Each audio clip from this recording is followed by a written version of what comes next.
नमस्कार, hot topic में आपका स्वागत है। मैं हूं अखिलेश शर्मा। पश्चिम एशिया में इजराइल और हमास के बीच युद्ध का आज चौथा दिन है। आज इजराइल के प्रधानमंत्री बेंयामिन नेतन्याहू ने प्रधानमंत्री नरेंद्र मोदी से फोन पर बात की। पीएम मोदी ने एक्स पर अपनी पोस्ट में लिखा कि ताज़ा हालात के बारे में जानकारी देने के लिए और फोन कॉल के लिए प्रधानमंत्री बेंयामिन नेतन्याहू का धन्यवाद। मुश्किल की इस घड़ी में भारत के लोग मजबूती से इजराइल के साथ खड़े हैं। भारत हर तरह के आतंकवाद की कड़ी और स्पष्ट तौर पर निंदा करता है।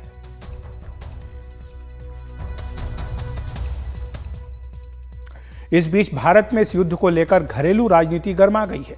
दरअसल सोमवार को कांग्रेस कार्यसमिति ने इस युद्ध को लेकर एक प्रस्ताव पारित किया था, लेकिन इस प्रस्ताव में हमास के आतंकवादी हमले और निर्दोष इजरायलियों की हत्याओं के बारे में एक शब्द भी नहीं लिखा गया, बल्कि फिलिस्तीन के लोगों की मांग का समर्थन किया गया था।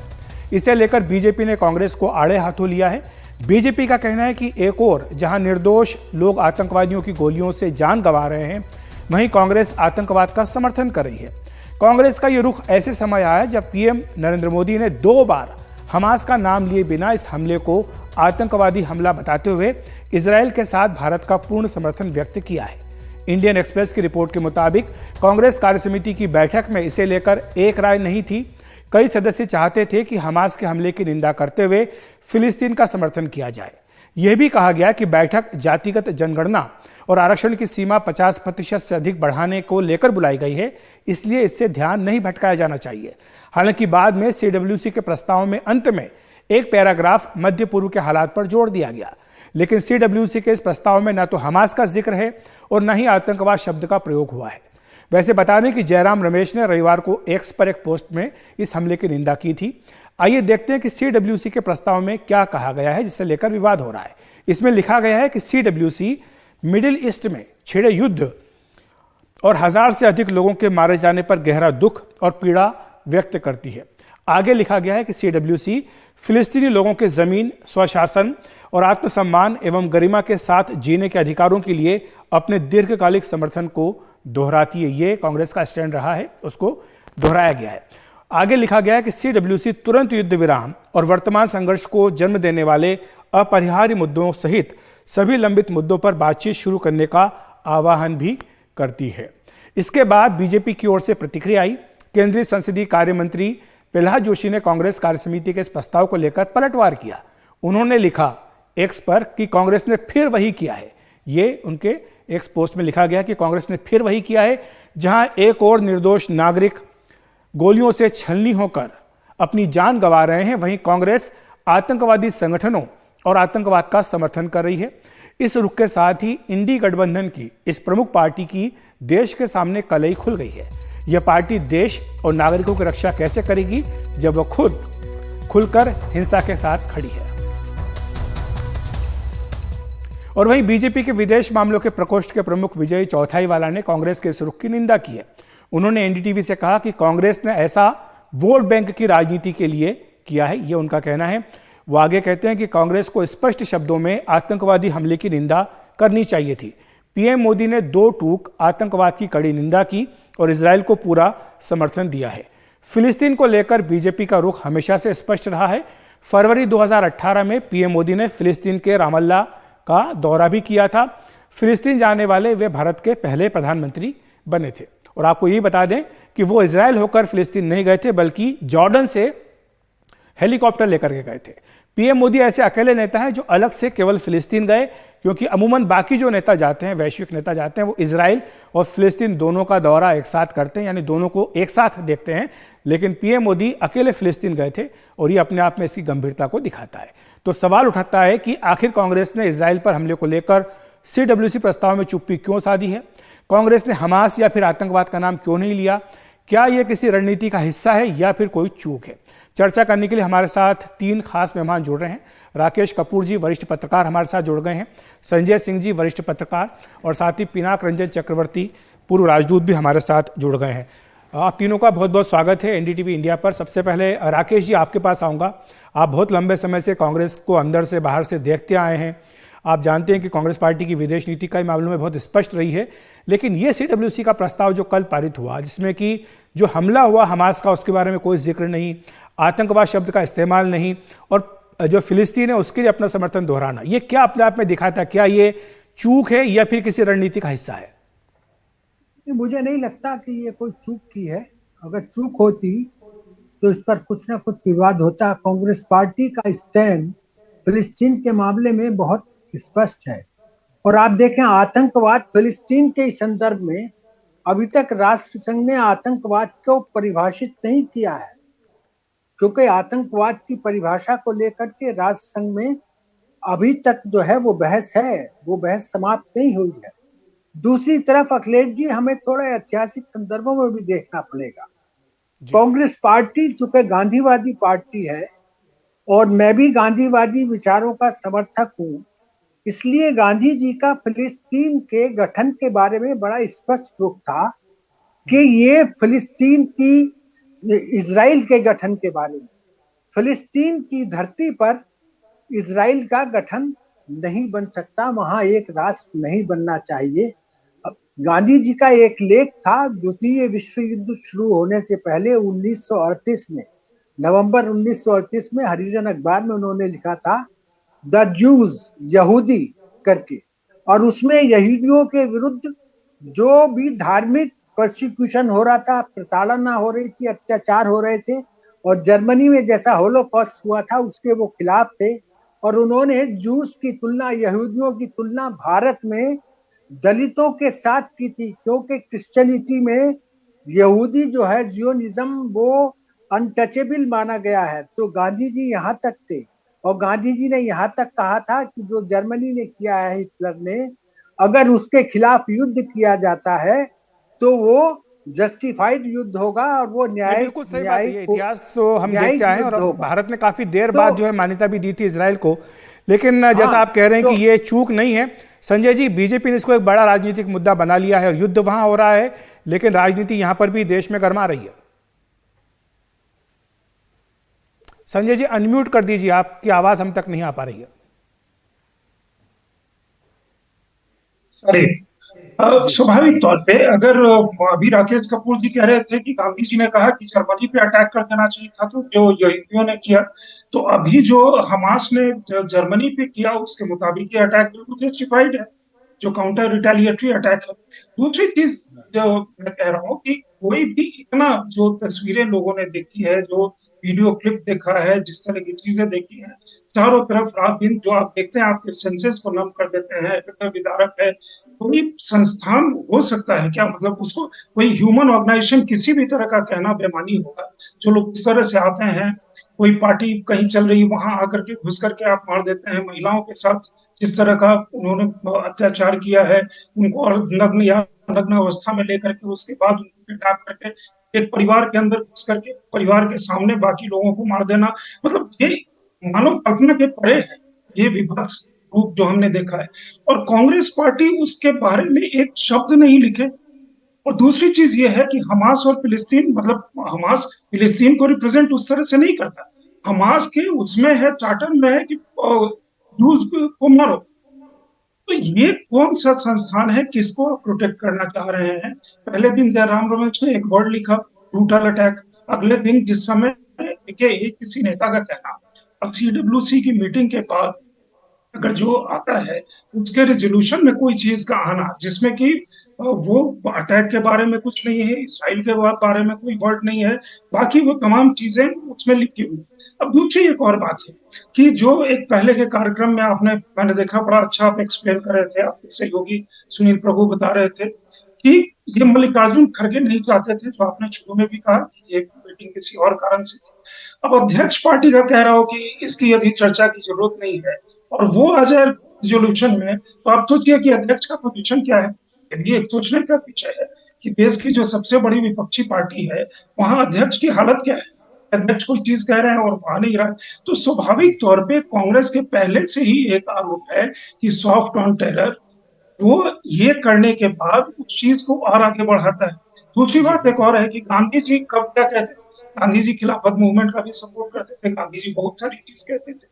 तो गांधी जी कह के गए उस समय से आपका समय बहुत बदल गया। इसी पर हमारे साथ बहुत वरिष्ठ राजनयिक हैं पिनाक रंजन चक्रवर्ती जी। आपका पिनाक जी, मैं आपको इसमें कांग्रेस बीजेपी की बहस में नहीं डालूंगा, लेकिन मैं आपसे प्रश्न ये पूछूंगा कि एक ऐतिहासिक मुद्दा रहा है और भारत की जो विदेश नीति है उसमें स्पष्ट राय इसको लेकर के रही है, लेकिन जब इस तरह की बड़ी घटना होती है, आतंकवादी हमला होता है, जब पीएम मोदी 2 बार ट्वीट करके कहते हैं कि यह आतंकी हमला है, हम इसकी निंदा करते हैं, हम इजराइल के साथ समर्थन कर रहे हैं, हम साथ कंधे से कंधा मिलाकर खड़े हैं, वैसे में प्रमुख विपक्षी पार्टी का उसका जिक्र तक ना करना, क्या ये जो नेशनल कंसेंसस है विदेश नीति को लेकर के, क्या ये उससे भटकाव है, भटकी है एक तरह से कांग्रेस पार्टी? देखिए, इसमें तो कोई दो राय नहीं है। जो तस्वीरें हमने देखी है कि ये आतंकी अटैक था, वाज अ टेररिस्ट अटैक। आज का जो एक न्यूज आ रहा है इजराइल से कि एक किबुत्स में, किबुत्स तो खैर जानते होंगे आप, किबुत्स में 50 बॉडियां मिली हैं बच्चों की और जो कुछ बीहेडेड भी हैं। तो इस तरह का जो माने जो बारबैरिज्म हम देख रहे हैं, तो ये आतंकवाद नहीं है तो क्या है? आतंकवाद तो है। फॉरगेट इजराइल पैलेस्टीनियन इशू, उसमें दो राय हैं। पैलेस्टीनियंस के लेजिटिमेट राइट्स भी हैं जो इजराइल ने नहीं दिए हैं और वो क्लेम करते हैं नहीं दिए। इजराइल कहता है हम तो तैयार हैं, और पैलेस्टीनियंस भी डिवाइडेड हैं। हमास गाजा में है, Al Fatah led Palestinian authority Ramallah West Bank में है।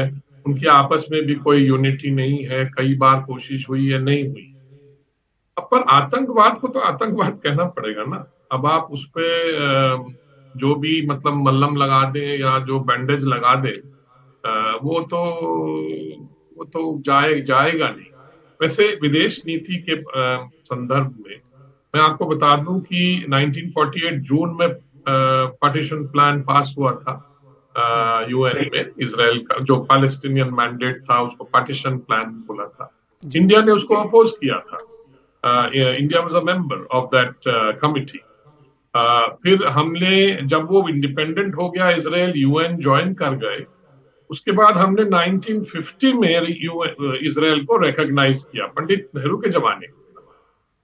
पर पंडित नेहरू सब जानते थे, उनका बड़ा कॉरेस्पॉन्डेंस है एल्बर्ट आइंस्टाइन के साथ, डेविड बेन गुरियन के साथ, जो पहले प्रेसिडेंट थे।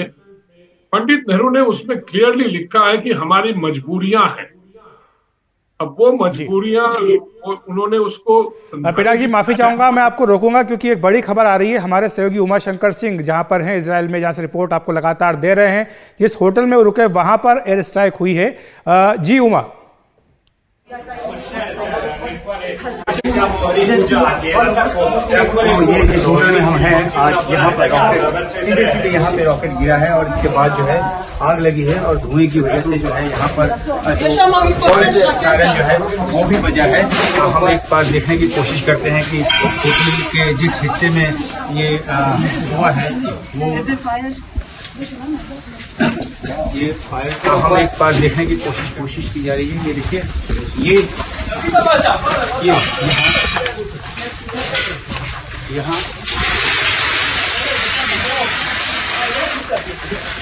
हिस्से में गिरा है और गाड़ी पे गिरा है। हमारे होटल के पार्किंग की गाड़ी पर, अगर नहीं, ये हमारे होटल की पार्किंग है। This is the parking where the cars were hit. There's a direct hit. Right now, this hit has been hit, and this car is completely gone now. There is a direct hit on our hotel where we are staying. We came back after the threat, and this is what has happened here. Most of the people, the guests here, are still in the shelter. There is smoke everywhere. बार बार धमकी दी गई थी कि 5 बजे के बाद करेंगे और ठीक 5 बजे के बाद ये हमला हुआ है। हालांकि शहर के और किस हिस्से में क्या हुआ है वो जानकारी बाद में आएगी, लेकिन यहाँ जिस होटल में हम हैं एस्केलॉन में, यहाँ ये एक सीधा डायरेक्ट हिट रॉकेट का, जिसमें कार जली है। हम बाहर और निकल कर देखने की कोशिश करते हैं कि और कहाँ क्या हुआ है।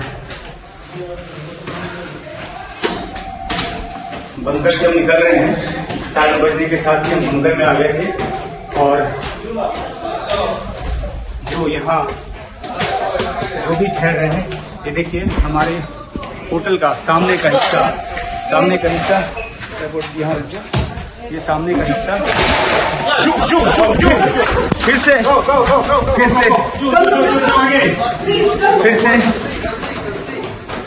इस बार फिर से साइलेंट हुआ है और फिर हम लोग पीछे को भाग रहे हैं।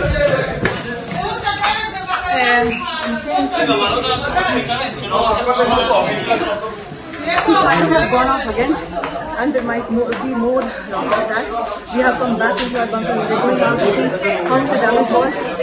This is a direct hit on our hotel, and और सामने के हिस्से में जहाँ हमारी गाड़ी में लगी हुई है और वहाँ पे क्या हुआ है और धुआं जो है वो चारों तरफ नजर आ रहा है क्योंकि आग लगी है बाहर और वहाँ से शीशे जो भी टूटे हैं वो भी अंदर आए हैं। तो ये जो एक्चुअल सिचुएशन है वॉर की वो यहाँ हम महसूस कर रहे हैं और एक्चुअल सिचुएशन से आपके लिए जानकारी लेकर आ रहे हैं और जान को खतरा भी हो सकता है लेकिन ये काम है तो काम कर रहे हैं।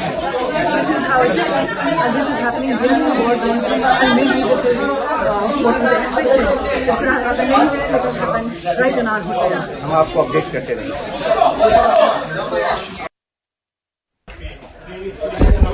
In this bunker, bunker में it's all smoke around the industry. Has happened. There's smoke all over. तो ये इस होटल में हम हैं आज यहाँ पर रॉकेट सीधे यहाँ पे रॉकेट गिरा है और इसके बाद जो है आग लगी है और धुएं की वजह से जो है यहाँ पर जो सायरन जो है वो भी बजा है। तो हम एक बार देखने की कोशिश करते हैं कि होटल के जिस हिस्से में ये धुआं है वो ये फायर बुझाने की कोशिश की जा रही है। ये देखिए ये यहाँ होटल के हिस्से में गिरा है और गाड़ी पर गिरा है। हमारे होटल के पार्किंग की गाड़ी पर अगर नहीं ये हमारे होटल की पार्किंग है। This is the parking where the cars were hit. There's a direct hit. Right now, this hit has been hit, and this car is completely gone now. There is a direct hit on our hotel where we are staying. We came back after the threat, and this is what has happened here. Most of the people, the guests here, are still in the shelter. There is smoke everywhere.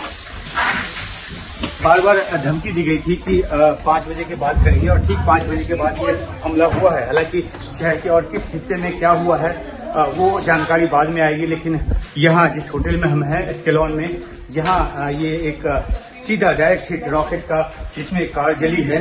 हम बाहर और निकल कर देखने की कोशिश करते हैं कि और कहाँ क्या हुआ है। बंकर से हम निकल रहे हैं, 4 बजने के साथ ही हम बंकर में आ गए थे और जो यहाँ जो भी ठहर रहे हैं ये देखिए हमारे होटल का सामने का हिस्सा यहाँ ये सामने का हिस्सा फिर से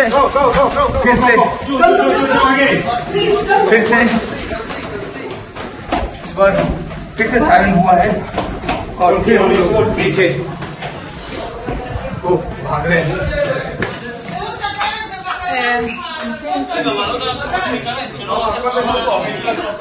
Fighters have gone off again, and there might be more attacks. We have come back into our bunker. We're going out to see how the damage was. This is a direct hit on our hotel, and और सामने के हिस्से में जहाँ हमारी गाड़ी में लगी हुई है और वहाँ पे क्या हुआ है और धुआं जो है वो चारों तरफ नजर आ रहा है क्योंकि आग लगी है बाहर और वहाँ से शीशे जो भी टूटे हैं वो भी अंदर आए हैं। तो ये जो एक्चुअल सिचुएशन है वॉर की वो यहाँ हम महसूस कर रहे हैं और एक्चुअल सिचुएशन से आपके लिए जानकारी लेकर आ रहे हैं और जान को खतरा भी हो सकता है लेकिन ये काम है तो काम कर रहे हैं। this is how it is, and this is happening during the war zone. And maybe this is what we expected. It could have happened anywhere. It has happened right in our hotel. हम आपको update करते रहेंगे। तो आप देख रहे थे report हमारे सहयोगी उमा शंकर सिंह और कादम्बनी शर्मा की रिपोर्ट। ये इजराइल में जिस होटल में रुके हुए हैं वहाँ से आपको पल पल की रिपोर्ट ये दे रहे हैं।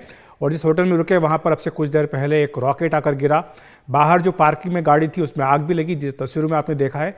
एक बार फिर से अलर्ट आया तो उन्होंने बंकर में चले गए हैं, लेकिन जान हथेली पर लेकर अपनी रिपोर्ट जो है वो लगातार आप तक भेज रहे हैं। वक्त एक ब्रेक का।